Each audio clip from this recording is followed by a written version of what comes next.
नमस्कार, न्यूज मंच देख रहे हैं आप और मैं हूं विशाल वैभव। बिहार सरकार मंत्री संतोष सुमन ने जो है आ, बड़ा बयान दिया है और कहीं ना कहीं उनके इस बयान से राजनीति हलचल देखने को मिल रही है। और मुख्यमंत्री नीतीश कुमार के बेटे को लेकर कहा कि अगर जो है वो राजनीति में आना चाहे और सेवा करना चाहते हैं तो उनको कोई रोक नहीं सकता। तो वहीं जो है कांग्रेस पर भी जो है उन्होंने हमला बोला है।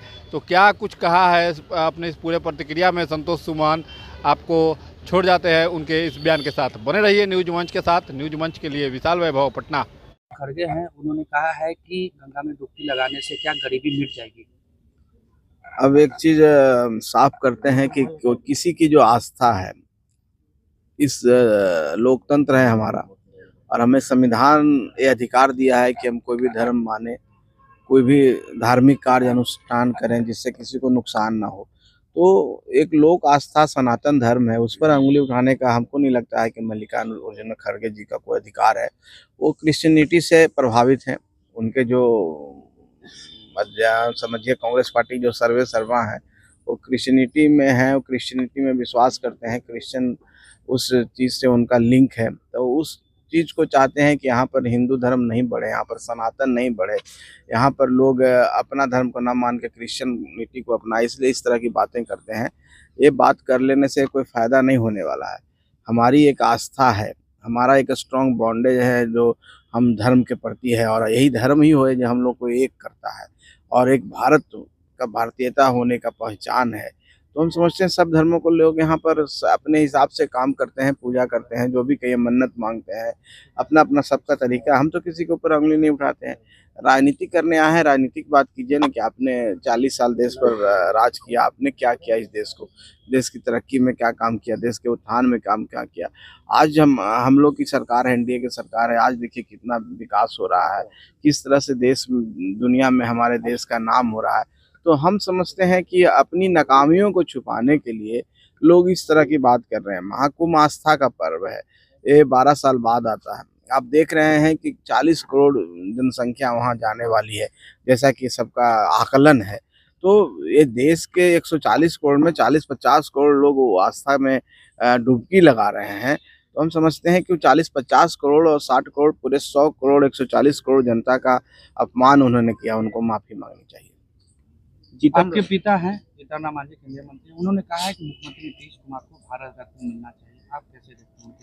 देखिए, जहाँ तक माननीय मुख्यमंत्री जी का सवाल है, आदरणीय श्री नीतीश कुमार जी का, जिस तरह से उन्होंने काम किया है बिहार में, और बिहार एक समय में जंगल राज के लिए जाना जाता था। बिहार में लोग आने से डरते थे और शाम होने पर लोग अपने घरों से नहीं निकलते थे। आज का समय बदल चुका है।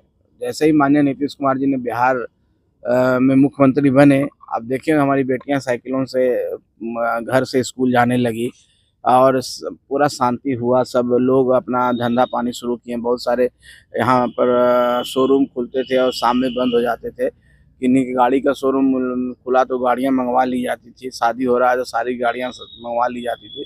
तो वो माहौल से निकालने का श्रेय निश्चित तौर पर माननीय नीतीश कुमार जी को है।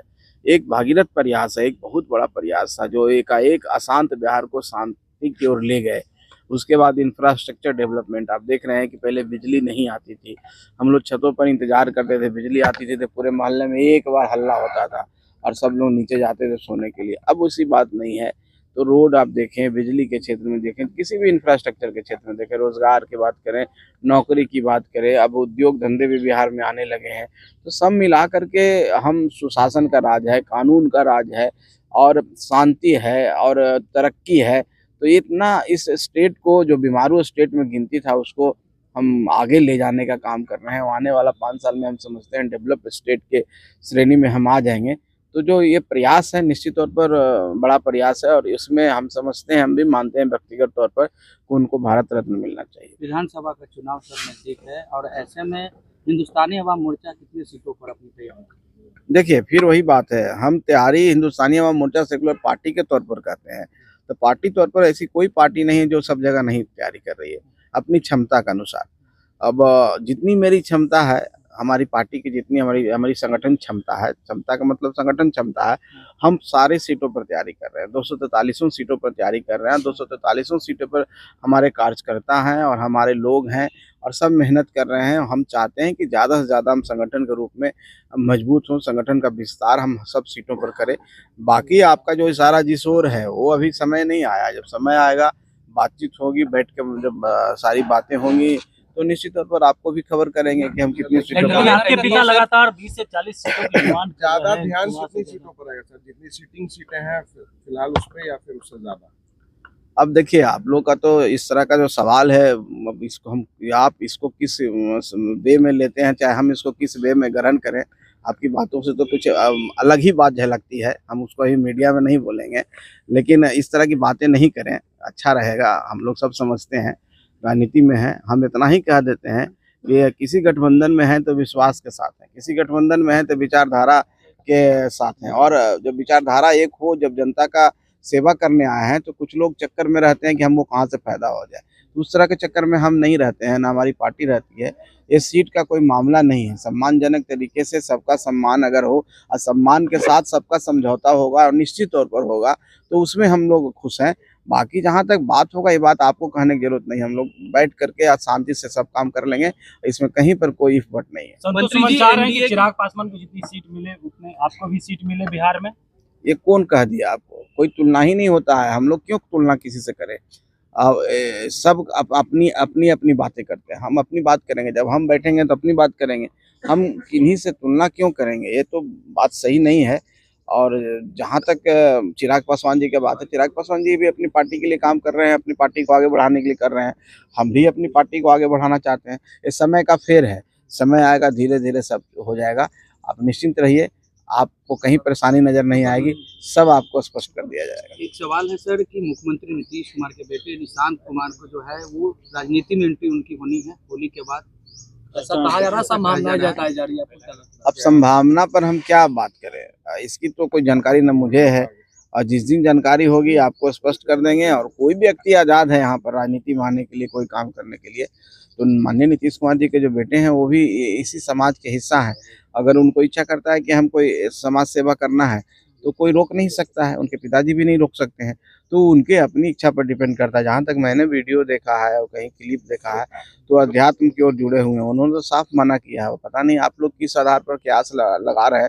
आपके कयास पर मैं कोई टिप्पणी नहीं करना चाहता हूँ, मुझे कोई जानकारी नहीं है। मंत्री जी, सवाल है कि एनडीए एक तरफ तैयारी कर रही है, झारखंड में भैया सम्मान योजना के तहत एक बार फिर से हेमंत सोरेन वापस आ गए थे। अगर उनको इच्छा करता है कि हम कोई समाज सेवा करना है तो कोई रोक नहीं सकता है, उनके पिताजी भी नहीं रोक सकते हैं। तो उनके अपनी इच्छा पर डिपेंड करता है। जहाँ तक मैंने वीडियो देखा है और कहीं क्लिप देखा है, तो अध्यात्म की ओर जुड़े हुए हैं। उन्होंने तो साफ मना किया है। पता नहीं आप लोग किस आधार पर कयास लगा रहे हैं। आपके कयास पर मैं कोई टिप्पणी नहीं करना चाहता हूँ, मुझे कोई जानकारी नहीं है। मंत्री जी, सवाल है कि एनडीए एक तरफ तैयारी कर रही है, झारखंड में भैया सम्मान योजना के तहत एक बार फिर से हेमंत सोरेन वापस आ गए थे। तेजस्वी यादव भी माँ बहन योजना की बात कर रहे हैं। क्या लगता है इससे फर्क पड़ेगा बिहार की राजनीति में? अब देखिए, जिसके पास कुछ देने को ना हो वो कहता है कि हम दानवीर हैं। वही बात हो गया। तेजस्वी यादव जी ने घोषणा कर दिया, देंगे कहाँ से? हैं क्या चीज? वो मुख्यमंत्री हैं क्या? तो हेमंत सोरेन ने किया, हेमंत सोरेन उस समय मुख्यमंत्री, तो उन्होंने दे दिया चुनाव से पहले। तो तेजस्वी यादव जी इस तरह के, हम भी अगर कुछ नहीं है और आज हम कह देते हैं कि हम सब सीटों पर चुनाव लड़ेंगे, और हम चुनाव लड़ेंगे तो एक एक लोगों को घर बैठा के पैसे देंगे, खाना खिलाएंगे, किन्हीं को कोई काम करने की जरूरत नहीं है। आप पत्रकार बंधु जितने हैं सबको हम 50-50 हज़ार रुपये महीने देंगे, तो कह देंगे आप लोग सब वोट दे दीजिए हमको, हम चुनाव अकेले लड़ने के लिए तैयार हैं। तो ये सब फालतू की बात है, ये हाइपोथेटिकल बात है जो कभी हो नहीं सकता है। हम सूरज को पर चले जाएंगे, हम चंद्रमा को लांग देंगे, हम ये बन जाएंगे, ये बन जाएंगे, सब करने से कुछ होता नहीं है।